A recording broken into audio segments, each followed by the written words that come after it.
a lot of people have quite vague ideas about data science, AI and ML. They think that AI ML are some kind of magic wand and they can get anything done. Anything, literally anything. Now that's really is not the case. AI ML data science is not an advanced version of software engineering. It's a complete science which has its foundation in statistics, and people do not understand it. People try to get their software thinking into AI ML. They think of AI ML as some sort of a program which will get things done. They think of AI ML as a sort of automation software, automation program, or automation framework. That's not the case. AI ML is essentially statistics on steroids. Now, if you do not know statistics and you just know programming, then there is a bit of gap. You need to learn statistics, then apply your AI ML models, because or else you are as good as just punching few lines here and there. Now, if you know statistics and you do not know programming, you can pick up programming, because programming for statistics is not that difficult, and programming for machine learning is not difficult, provided you're doing it the right way. And provided you are not taking the work of other software engineers, because there are specific tasks related to AI ML which only a software engineer is supposed to do. A data scientist or an AI ML engineer or an AI ML statistician is not supposed to do everything about a data science or AI ML project.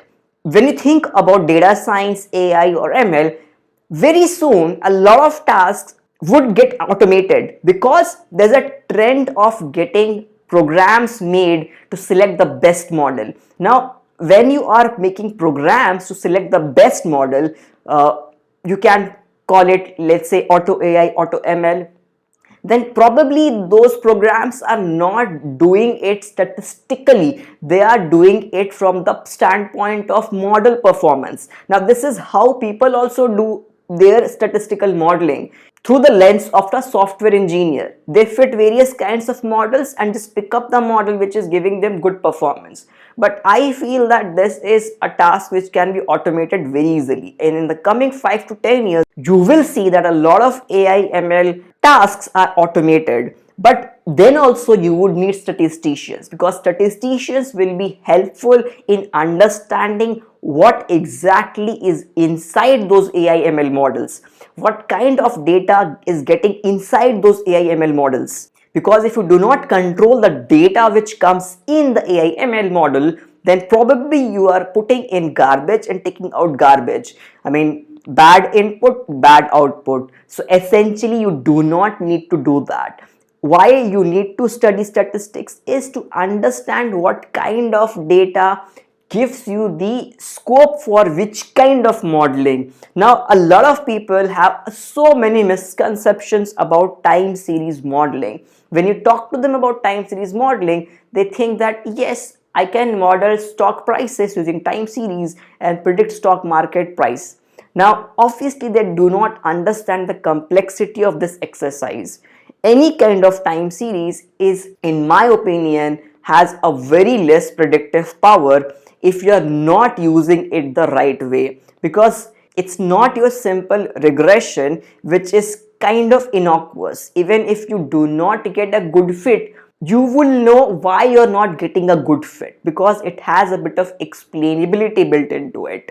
But when you are modeling a time series, a lot of times people do not understand what is lying inside that data, because every time series data is essentially a realization of a stochastic process. Now, when you have a stochastic process and you only observe one realization of that stochastic process, obviously you are prone to commit a lot of error, and your prediction would suffer through a lot of biases. Now, obviously, if you want to have any kind of AI ML model on top of your time series data, you need to understand the limits of time series. Now, what exactly is your need for this model? Can we do this with some other kind of data, or can we restructure the problem? Can we do some kind of inferential statistics on this? So these are the questions which you need to ask yourself whenever you hear something about AI ML. Now, I do understand there are a lot of fields in which AI ML has done reasonably well. You have computer programs to beat human players in a lot of games, and you also have good image recognition systems.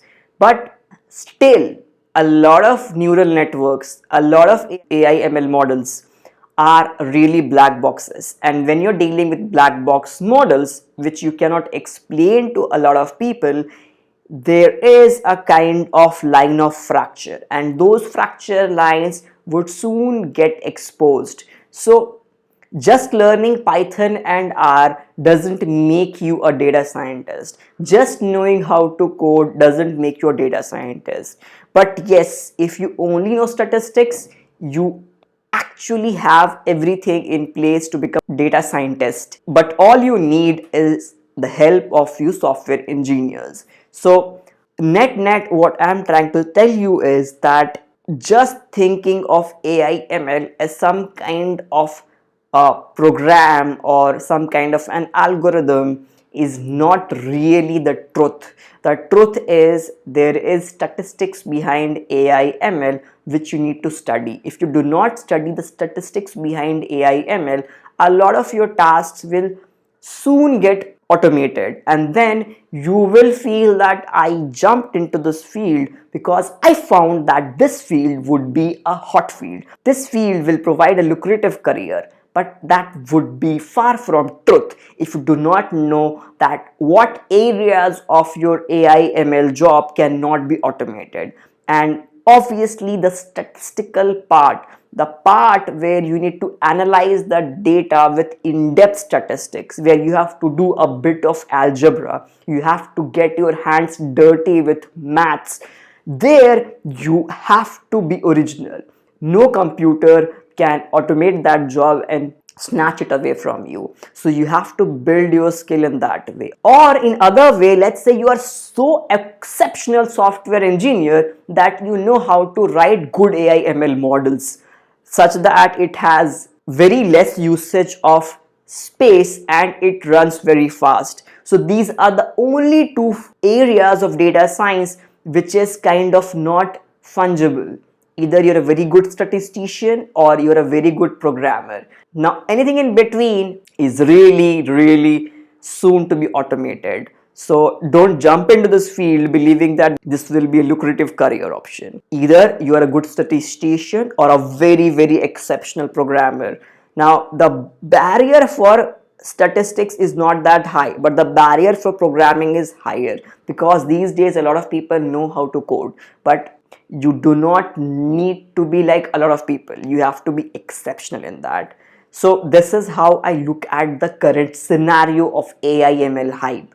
If you have to get ahead in this field, learn a bit of Python and R, learn a lot of statistics, and then try to get your handles on it. Try to understand what kind of data is amenable to which kind of model, and what can you do with your model, what is the predictive power of your model, what are the limits of your model, at what areas your model can fail. Now let me know in the comments what do you think about this all development, and I will see you again in a different video. Bye bye.